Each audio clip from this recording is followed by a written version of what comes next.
Rated M for mature.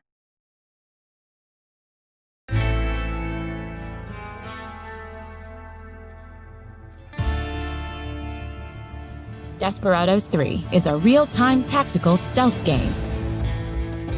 In this prequel to the beloved Desperados franchise, you will lead your gang on a glorious Wild West adventure and visit many iconic places like the forbidding mountains of Colorado, the bug-infested swamps of Louisiana, and the windswept deserts of Mexico. You will also get to experience the origin story of John Cooper and the rest of his gang. Now, let me make the introductions. The leader of the group is Cooper, a drifter and gunslinger who can kill quietly with a knife or take out multiple foes with his 2 revolvers. Strongman Hector carries a giant bear trap and can slay the toughest opponents with his trusty axe. Doc McCoy, cold-blooded bounty hunter, likes to be methodical, using lures, knockout gas, and his buntline special to take out his enemies from a distance without making much noise. Kate can fool the enemy with the right outfit and kill discreetly with her hidden gun. Isabel uses jinxes and poison darts to manipulate and control the enemy's minds. And there are a lot of enemies. In Desperados III, you are always outnumbered, but you will quickly learn to read situations. By displaying the view cone of your enemy, you can check precisely what they can see. By crouching, the dark area can be passed through safely. But if you stand up or enter the bright area of the view cone, the enemy will start to detect you. The view cone will then fill up with yellow. If you manage to escape in time, they won't see you, and everything will be fine. But when the view cone turns red, things will get hot. The enemy will call for help, triggering the alarm, which means everybody in the area will start hunting you.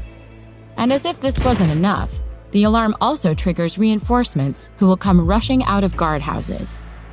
If you manage to hide from the hunting party, the search will stop after a while, but the reinforcements will stay and patrol the area. In Desperados III, you have to think before you act. Simply running blindly into situations won't get you far. This is why quick saving and quick loading is an essential part of the gameplay.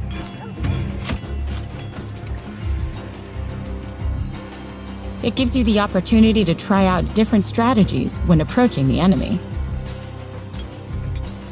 But now, let's see how we can use our gang's skills to show the enemy who's boss.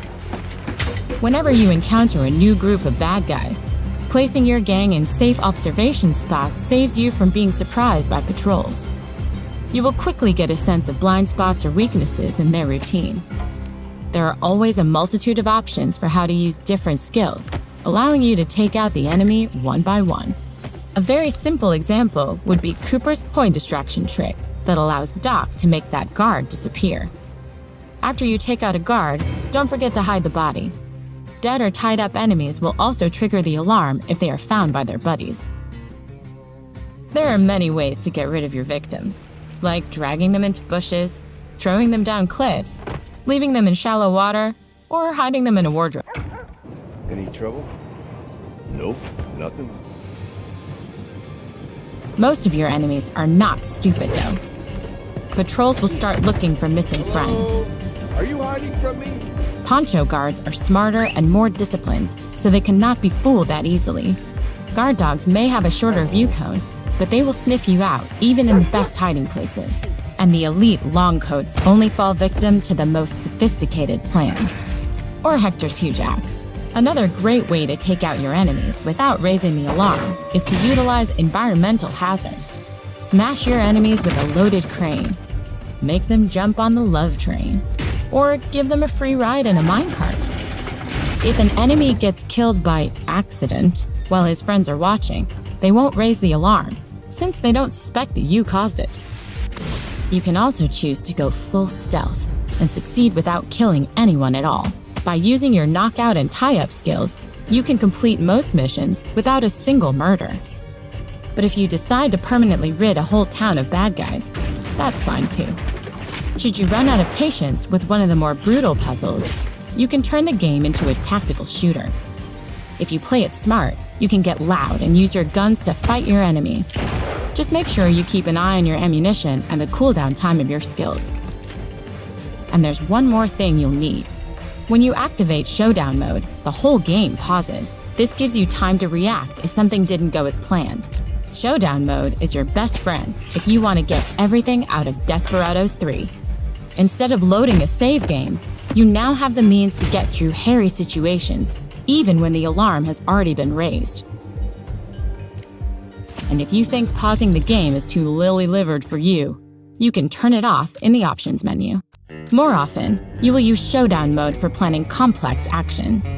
You can give each of your gang members a distinct command, which they will then execute simultaneously. This gives you the opportunity to take down multiple enemies at once, even when they watch each other closely. That said, you can also use Showdown mode to elevate your gun skills to the next level. Here, you can combine the pause feature with the planning feature so you can play out tactical shootouts.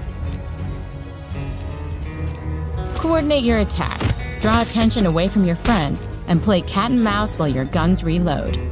Whatever your approach is, just make sure that in the end, no enemy is left to tell anyone what hit them. Desperados III launches on June 16, 2020 for PlayStation 4, Xbox One, and PC.